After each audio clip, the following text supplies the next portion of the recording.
and welcome to Take Charge of Your Life. We have seen 6 actionable steps you can take in order to master yourself. The 7th step would be for you to have a strong emotional as well as rational drivers. It is best to practice having a healthy balance between your mind and your head. It will help you develop willpower in whatever you do, because it is willpower that helps you aim at discipline. It aids discipline. For example, your heart might be craving ice cream, but your head knows that if you're on a journey of weight loss, you need to stay away from ice cream. If you are in the habit of always following your heart without processing the message through your head, then your goal of weight loss might just be a feeble dream, because your heart would not allow your head, your rational thinking, to win, except you develop a strong emotional reason why you should not eat ice cream. Only then would your head help process that message so that your rational thoughts win over your emotional thoughts. It is then important to know that the way humans are wired is such that your emotions would always win over your rational motive, except you have something strong intentionally, or you do something intentionally about it, because the pleasure part of your brain is always overly excited and would not allow the rational part of your brain to process thoughts. However, when you have strong emotional motive, it helps you stick to your rational thoughts until you are able to create a habit out of it, until you are able to create a positive habit out of it. It is advised to use the energy of this excitement phase of your mind to create a positive new habit, and make sure that your emotional motive is strong enough to help you combat your old habits, just in case this old habit resurfaces. The 8th step you can take in mastering yourself is to stay focused. Staying focused on what you want and what you are doing is very vital to realizing your best self, because distraction is something that we always realize and we always come up. Distraction comes time and again in life, and it is easy to give into distraction. But you need to know that if you constantly give into this distraction, you might never realize your goal. Let this knowledge be a guide. So always try to create an uninterrupted time where you focus on your goal. The 9th step you can take is to create time for yourself. Yes, you are important. Create time for yourself, and in this time, be sure to connect with your inner self. Speak affirmative words to yourself. Rest, exercise, have time to reflect on your thoughts, and always fill your mind with positive thoughts. Remember, you are your own greatest asset, and you can only get return on investment based on what you choose to invest on. So, why not choose on investing on mastering yourself? It might take time to fully master yourself, but I tell you that every bit of time invested in mastering yourself is worth it. So now that we've seen 9 steps or actions that you can take in order to master yourself, it is important to know how to develop this self.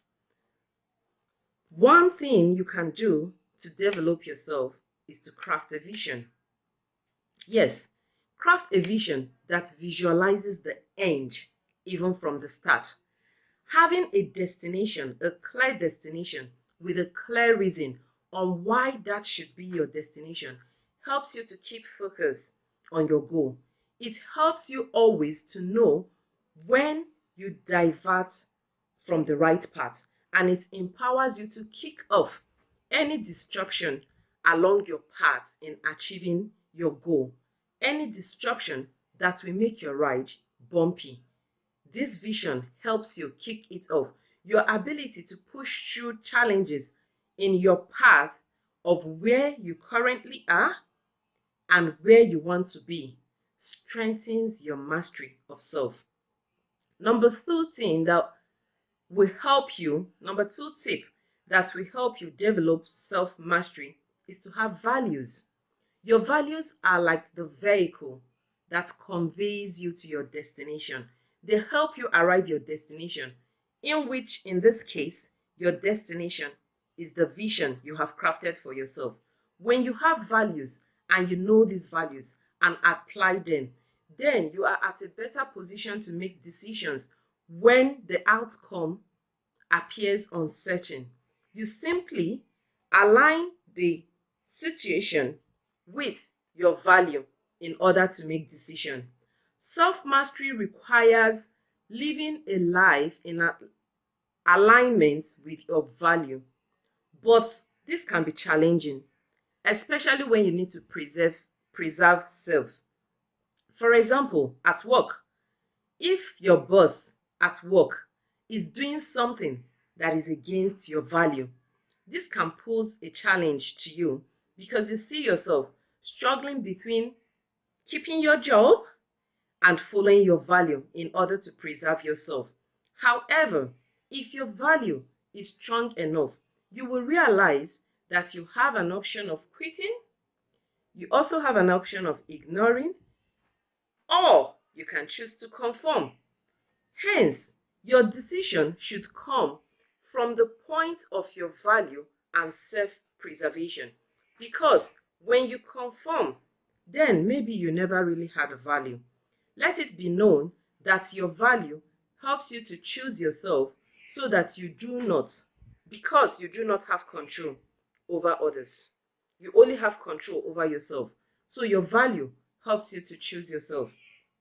The third thing here that can help you develop mastery is your perspective. What perspective do you have about yourself? The picture you paint about yourself in your mind is very important, and it helps you step backward from your own mindset and observe things from there in order to question things that are happening, in order to question some things in life or what others are doing. It simply means that you step out from your mindset and question some things in terms of your vision and your value. You question those things based on your vision and your value, observing if they align. The way you preserve yourself determines your worldview. The way you perceive yourself determines your worldview and the role you play in it. This view that you have about your world and your perception of yourself help you to function consciously or unconsciously. They pilot your life. So, for example, in a football match, if you are a player, you tend to focus on the ball and on other players so that you understand what they are playing per time. If you are a spectator, then you have a choice team. So your focus will be on your choice team, despite the fact that you are watching the individual players. But your focus will be on your choice team. You want to know how they play against the opposition, and then you are likely to react to goals that are scored for or against your choice team. If you are a sports commentator, your focus will be on the result of the match and how it impacts on the league table. If you are an educationist or an academician, you are more likely to keep your focus on how the match impacts history, or you compare it with matches that have been played in history and how it impacts the social world. Now, if you are an alien, you just might be wondering why 22 creatures are running around in space, chasing a spherical object. So your perception of the world differs depending on how you choose to view the world.